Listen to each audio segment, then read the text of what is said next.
Okay.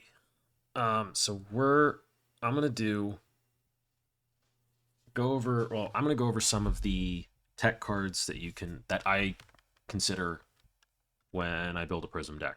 When I look at a meta and what I think I want to bring and what I think I need to target. Um, there's a whole pile of cards in the maybe board that I have to look at, go through, reanalyze, all that stuff. So I want to go through just as many of them as I can.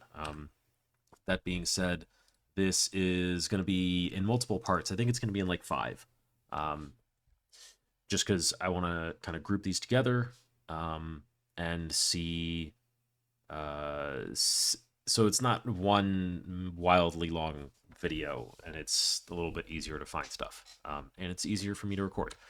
Um, so this first group is going to be kind of the staples where they haven't they're not as much tech cards anymore. They're like cards you very commonly see in Prism decks. Um, and like I'm starting this with like Angelic Wrath. Um, I've done an entire video on this card previously. I count it as somewhat of a tech card because the numbers change and the colors can change depending on your meta, because there are metas where, as much as I don't like it, Red Wrath is correct to run, but that's because you're running 9 Wraths because you have to. Um, so this is a tech card. This is something that flexes in and out of the deck. It's something that wasn't in the deck when Heavy Hitters came out and the new weapon came out and the deck really came onto the scene. Angelic Wrath was not a card you wanted to be playing. It wasn't a card you were happy to be playing because it just like I think people just didn't quite understand what it was, but also Heavy Hitters was a much more aura heavy format where it's like you had a lot of brutes, you had Victor running around, and it wasn't until MST and Rosetta that the aggro decks really came back. Your aggro decks weren't like Wrath didn't help you against the aggro decks that were running around in Heavy Hitters. So it would make lists, but at like total 3 copies where like all three are yellow or like 2 yellow, 1 blue or something. Because it just like wasn't a thing. And if you're on a super heavy aura, you're in a meta that's super heavy on aura plan, Angelic Wrath drops in count. Where it's like, or you have like an Aurora meta where it's an aggro deck that also has a ton of armor, so they're very good at blocking you out. So Angelic Wrath becomes way more important. Same for the Viserai Zen meta before Hunted came out. Um, that was a very block heavy meta, and Angelic Wrath numbers changed during that meta. Um, so it is a card that I go back and reevaluate every time I have to tune the deck for another meta. Angelic Wrath is on that list. What colors do I want? I'm still very comfortable having 3 yellows. I don't think that's really actually going to change anytime soon just because they're so effective and so flexible. The blues, I've had metas where I wanted to be at just 1 blue and metas where I wanted to be on 3. Um, this is a tech card. This is something that modifies the way the deck plays and is something that really can change based on the meta and what I need. And if aggro decks are blocking me out more Angelic Wraths typically do better. Um, so if you want more on Angelic Wrath and the card and the way I think it works, there's a video I'll link in the description. Similar to that, Celestial Reprimand. Some people view it as a Wrath with a different condition, where instead of your opponent blocked you out and you have to play the Wrath, they pop and you play the Wrath to get over their block. I don't think it's really the same. There's a lot of differences in that you can very reliably kind of look at a matchup and say whether or not Wrath or Reprimand is more likely to be relevant. And this is just because you can tell how many poppers are in their deck. Reprimand for me is not an anti-aggro card. It's an aura. It was an aura card that kind of did what Herald of Sum does, but worse. Where it's like I'm trying to cheese through one of my heralds to get a figment out on board. This is not a card for doing damage. This is a card for I don't have a way to get a Figment out unless I cheese it. And that's the way I look at this card. And I really am not a fan of this card. It also is going to because it's going to consistently trade down if they have the D react. So you send whatever your Herald of Protection, and they block with a 3-block popper or a 2-block popper, and you reprimand it, and you've used 3 cards. You've played 2 and you've pitched 1. If they D react that, you just trade down a full card, which feels really bad. So especially in some of the mid-range matchups where it's into Kasai or honestly Kasai if they're on 5 or 6 poppers because they kind of can. This doesn't feel great to reprimand because if they just have the D react behind it, which they're incentivized to have anyways because you are heavily incentivized to play Wrath because of their armor and ability to block, especially with dynamos or something, you're gonna trade down with this card a lot, and it feels bad, yes, but mathematically, you're going -1 card, and you don't accomplish what you want to accomplish. If you were still getting your Figment, I wouldn't really care. That's not what this card is here for. This card isn't here for trading because it will trade efficiently. It's here because if it works, even if we're trading inefficiently, I get my Figment out. I get my card in Soul. And that is worth more to me in terms of the long game, in terms of the game overall, than any value I would lose on the turn cycle. As soon as this gets blown out, I'm done. That's just this card just is not it for me. It's too unreliable. You basically almost have to pair it with a Wrath, almost always. And so I've been dropping the number of reprimands I run pretty steadily over time. I was on 2, I think, in Memphis, and then 1 in London, and I think I'm on 0 now because I think Seckham just does the job better, just flat out. It's possible that this comes back in at some point because of Guardian Mastery Pack, and we end up in a really weird meta that is a heavy hitters type meta again. It's possible then it comes back, but I'm skeptical. It's so card inefficient. I'm just not happy. I don't like running it. I understand what it's there for. I understand what it's trying to do. I think it's hard for it to work.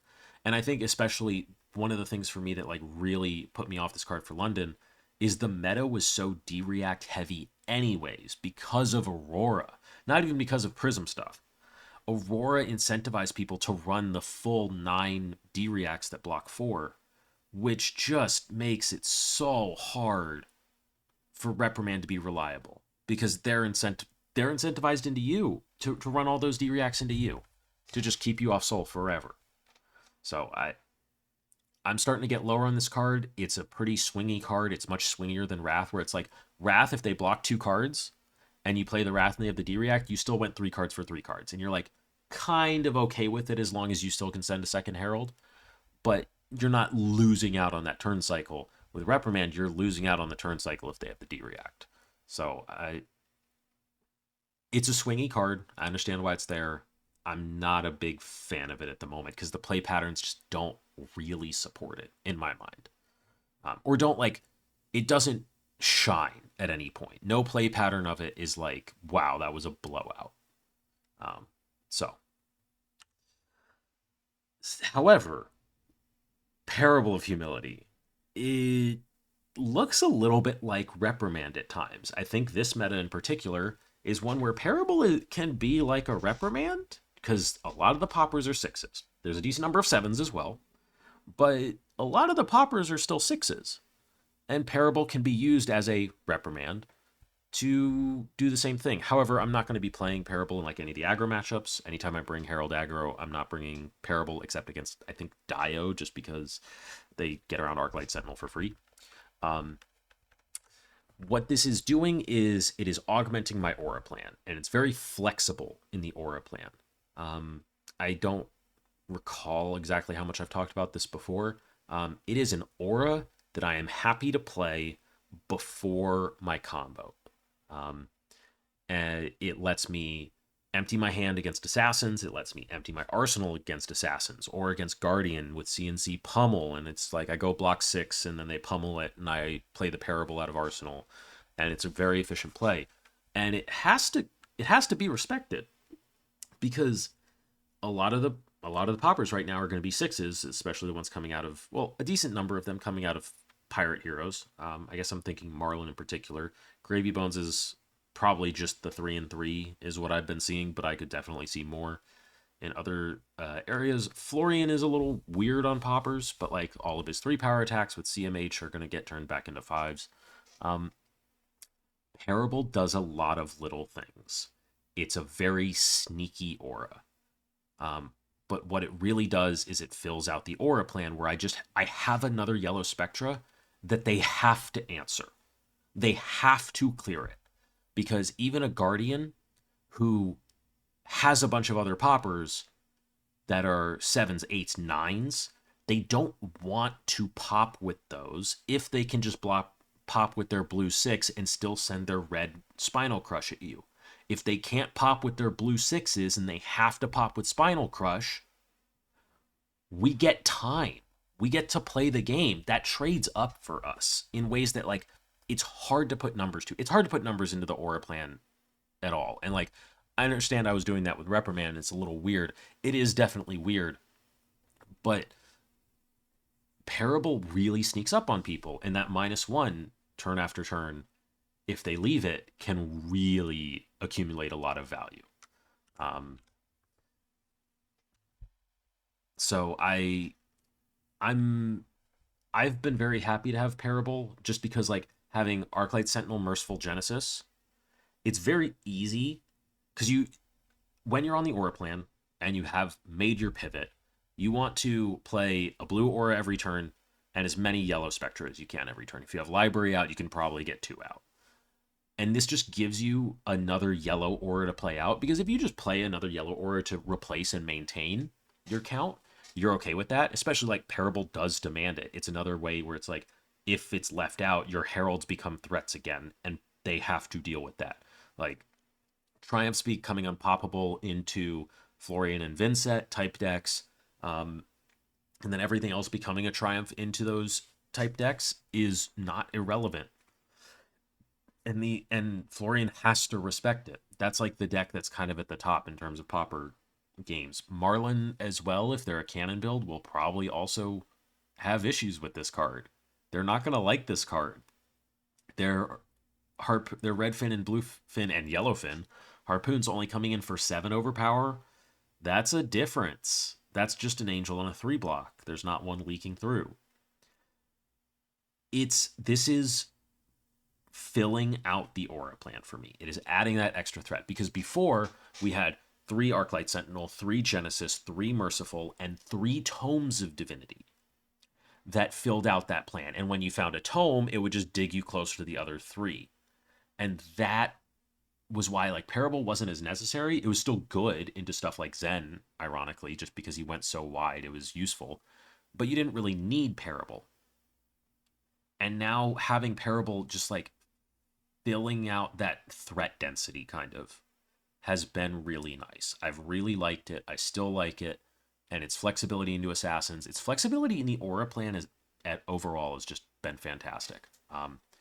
It is something you have to get used to, though. It is not something that everyone likes. I understand that. It is not for every meta. If we have a pure Guardian meta and they get a bunch of blue 8s out of Mastery Pack, Parable might not do anything if there's like no blue 6s in their deck. That's fine. Parable can probably come out then, and we trade it for something else, and we'd figure out what. But as long as 6s are the poppers that we're going to see in aura plans, Parable seems pretty good.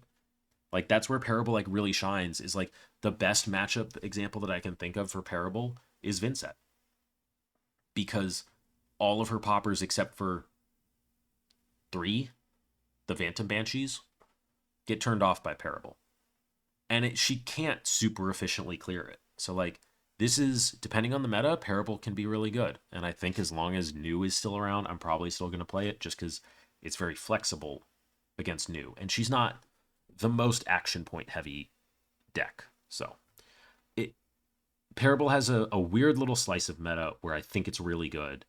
And I think that share is still around at the moment. So, but it might not be. That could very easily change in 3 months. So, Soul Shield. Um, I think this is another card that is weird to think of as a tech card, but it doesn't do for new Prism what it did for old Prism. It very much played into old Prism's plan. She was extremely happy to have this card at all points. And I think new Prism uses it differently, where it's like that first soul is the first soul in the aura plans is great. That is where it is absolutely essential, or was. Um, it was super good there. It was super clean. We were very happy to have it, and there were metas where I wanted 3, and there were some metas where I ran 2. I tried 0. I think that was wrong in hindsight. I don't think there's a meta where you want 0 if you're running Vestige at any point. But I think the card doesn't do nearly as well in aggro matchups. The extra soul is not worth nearly as much in aggro matchups. It's just not trading up a ton. You're probably getting like a 2-card 9, but you're getting it defensively when you can typically trade a lot of your 2 cards for 10, 11, 12, 13. It is still a yellow, so it's still totally fine. But having it at 2 or 3 is something I'm very okay with. So very solid floor. We're very happy to have it, but it's not for everything. It'll perform a little bit better in slower metas where we want that extra soul, we want that extra time, we want to be able to stop the Guardian dominate attacks from hitting our life total before we get to our kind of pivot turn. But the faster the meta is, the more diverse the meta is. The card gets a little bit weaker, and trimming from 3 to 2 is not unheard of, and I think is pretty common, and I think where I'm at the moment, in all honesty. It's just like not quite enough, barely.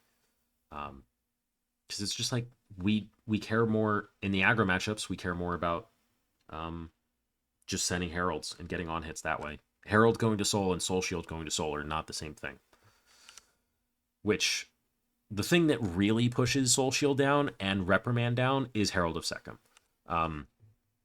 It is slightly awkward actually in the aggro plans. I haven't been too happy with it.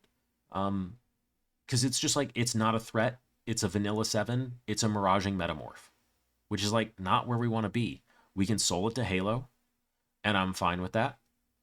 But it's not really, it's just not consistently efficient enough. It's just a little clunky, and I want hands to work every time or as often as possible. And this just like adds another layer, another thing to balance, and I think it stresses the deck maybe a little too much, at least at the moment. It's possible that changes. But currently, I think it stresses the deck too much in the aggro plans. In the aura plans, I'm very happy to have this card. We're playing the game fundamentally differently. We're playing it much slower. We get the time to find this and a yellow herald together. I am so much happier with having a Herald of Sum than a Celestial Reprimand. This has been, I think, a fantastic addition to the aura plans. It's been great.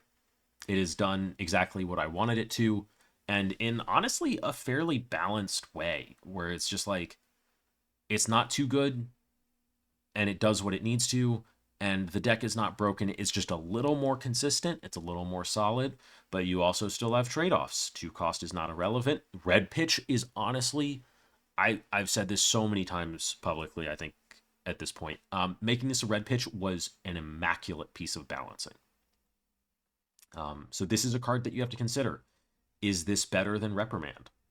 I think yes in general, but there are probably metas where it's not for whatever reason, which is like a weird meta where this might not be better than Reprimand into Vincent. I think it probably would be still, just because it is a 3-block and you can get your block values there. Maybe into Brute this isn't as good, and Reprimand is better just because it's a little bit faster. Whereas this is just not really what you want to be doing. This with Rapture into Brute might be a little more interesting, but this is a card where the amount you want to run is going to vary. If you're on a Mono Rapture plan, I don't know if this card comes in Mono Rapture. I don't know if it makes the cut. I think in aura plans, the question is, do you want 2 or 3, and how many are you comfortable running? How many do you think you need to run? Ironically, I think if the game goes super long, you can run 3 because you just have time to set them up, fetch the allies out of your deck, and go from there. But if you're like average victor, I think there's only two space for 2 of these or something like that. And then mono rapture, I could see 0. So this amount will vary because this is a role player of just like, this will fetch you a figment. You're not going to do much else on the turn, but that's okay. You're willing to trade whatever this turn cycle is to fetch a figment, and that's not true in the aggro plans, and it is true in some of the aura plans. So this, I think, is another reason that Soul Shield can be at 2 for finding that first soul, and I think it's also a reason that Reprimand can like start coming out of decks. I think this does Reprimand's job better. So let's talk Celestial Cataclysm, because this is a kind of funny card. It's great tech for the mirror. It's exactly what you want to be doing for the mirror. If you're worried about the mirror, if you're going to go to a PQ and you know that Prism is going to be the most represented deck, this is a card you put in, and it's going to do its job. It's annoying. It's very difficult to play around. But it's for like the super slow, like really it's for the super slow heavy hitters meta. It's an excellent win condition. You can stack like 9 soul, and instead of like soft looping somebody, you just in one turn just go like Angel Swing, Cataclysm, Cataclysm, Cataclysm, Angel Swing. And they're probably going to die when you present 29 damage like that. You can soft loop them, or you can just Cataclysm them like that, and both are extremely effective. It is very soul hungry. This is something you have to play to. You have to soul extra cards to Genesis to make these live, but they're very powerful when you do. So if your game is slow enough, like some of the earlier Victor builds, like some of the Bravo builds, Cataclysm can absolutely be a consideration if you want that extra win con. If that match is slow enough, if you're playing Heralds of Sum plus Cataclysm, you can get a very good pivot with 2 angels into a very solid win condition that you can set up. So this is always kind of on my list of, if we go back to heavy hitters meta, this is on the menu again. But it is also something you have to play the game around. Now, the cousin to Celestial Cataclysm is Lumina Lance, which is, it looks fairly similar of, you're going to spend 3 soul, you're going to get some amount of effects. There's 2 lines where I think Lumina Lance has seen some consideration, and one of these is based on the change to attack reactions, where you can use them on allies. This does say target light attack gets X, where you can banish up to 3 cards from your soul and choose that many modes.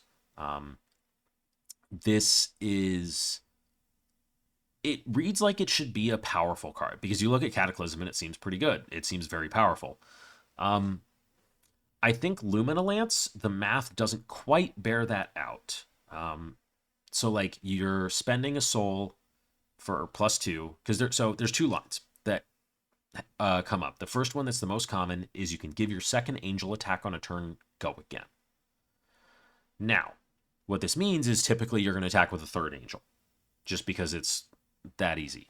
So we're at the first mode, because we have to give the light attack go again, which has to be on hit go again, which shouldn't be a huge problem, but it could be. It's weird. You need to know where you're at in the matchup. If we're going to attack with an angel, another angel, we need the resources to do so. So we basically need to draw a card, which means we're on 2 modes. And then, so this is a card and 2 soul for 4, let's say 5 extra damage if we Balanaed on this turn. If we use Balana ability, put +1 counters on all of our angels, we get an extra swing. So we get an extra 5 damage.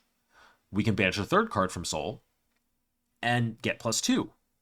So we get an extra 7 damage. That sounds like Cataclysm. But there's more restriction on your game. You have to have 3 angels flipped at once, which is not easy to do. You can't just, like, because Cataclysms, you don't need to bookend it with angels at the front and end. You can just send 21 when they're at 13 and you're going to strip their hand. And then you flip an angel on their turn, you flip an angel on your turn, you B'Elanna send 10 like that, and you're going to still end the game. This is a bit more contextual. It's a lot of work. It's a lot of work, and it's extremely soul hungry to get that. Because you have to draw a card basically to pay for your angel to make it like work. Because you're also you have 2 angels flipped that you've attacked with. You have this as a card, and then you might have 1 extra card, but that just means like you're still burning a card for it. You still need that extra card. So you might not use a soul for this, or you might only use 2 soul for this, but you still use the 4th card instead of just like triple Cataclysm, or just a Cataclysm. Because the other alternative, because what is actually being compared here is Angel, Lumina Lance on an Angel, 3rd Angel, or Angel, Cataclysm, Angel, which is much easier to pull off because that's just a 5-card hand for the Cataclysms. And you don't have to spend multiple turn cycles setting it up. So the math like kind of doesn't work, and it also, to get your 7 damage, you have to have B'Elanna out to get that 7th point. So it's a little weird. The other use is you can Lumina Lance your Erudition that is the 2nd Herald for the turn. So it wouldn't innately have Go Again, or wouldn't have Go Again from your weapon. This is fine, because you're turning Lumina Lance into another Herald at the cost of 1 soul, which means you're just kind of going +6 damage for this, because I'm assuming your 2nd Herald is going to hit, and then it's going to go to soul, and it replaces the soul that you use on Lumina Lance. So your Lumina Lance gets turned into 6 value, which is not bad. It's really not. But your Lumina Lance has to line up exactly with a Herald of Erudition. You can't rebirth trick the Lumina Lance. You can only rebirth the Erudition back to try and set it up that way. It's just it's a little clunky in that plan for me. But I can see it. We can spend a 2nd soul for a +2, which is fine. The question becomes, would I rather have this or a Wrath if I'm just +2ing an Erudition? Because if I'm plussing an Erudition as the first chain link, Lumina Lance could just be a Wrath, but it's a Wrath that costs soul. If we're on 0 soul, this card's just dead. Because I'm viewing the aggro plans and the aura plans very differently here in terms of how much soul we have. So like Lance can do slightly more things than Cataclysm. I don't think it does either thing as well as Cataclysm or just another card. Which also, I think this is like close to just a 0 for 4 effectively in value most of the time. Where it's like, if you're just going to get an extra Angel Swing, it's just going to be +4 for a card and a soul. If you like Erudition, like if you do this to convert a full hand on an Erudition, I think there's better ways to do this. I'd rather have like just Blue Wrath and I start with the Erudition. Because why wouldn't I just start with the Erudition if this is already in my hand? And then I just +2 it and I don't need to Go Again it. And then I can just go Angel Herald and I'm very happy with that turn. With that, like the way that math works out. It's just a little too awkward for my taste when it's basically just Cataclysm or Warcry, where it's just like a 0 for 4 because you just get to swing with a 2nd Angel. And that's just like not good enough. Or a 3rd Angel, excuse me. That's just not good enough. I think it falls down. It's just like a step behind. It's really cute. Maybe something else happens. Or like we start putting if we get some weird light cards in Monarch 3, this is a card that I'm going to keep my eye on. But even with the change to Angels and attack reacts, I'm still not sold on it. That's the last one for this set, and I put Lumina Lance and Cataclysm together, even though like Lance is not like core, because they're very similar in what they do, as in take 3 soul, get 7-ish value. So I'm going to be headed to Vegas here tomorrow, as of the time I'm recording this. And I'll do the other, I think I have 5 parts total for this. So the other 4 after I get back from Vegas and after I do tournament report for that. So a few more of these left. Writing for the written version of the primer, I've really gotten to dig into it a bit. It's taken a bit longer than I anticipated. There's a lot to write. I'm hoping to get a large chunk of it done this weekend while traveling, and that way I can potentially have it done sometime next week or next weekend, the weekend after Vegas, which would be, I think, very good timing or decent timing for it. But I'm working on it. It's coming, I swear. But not too many videos left, and I want to see what I can do with videos after this part is done, because I don't know that I have that much more. I have one more big one, like big video, which is going to be probably like an hour after I finish all the tech card stuff. So with that, I'm going to head out. I'm going to go pack for Vegas and edit this. Yeah. See you at Nats. Peace.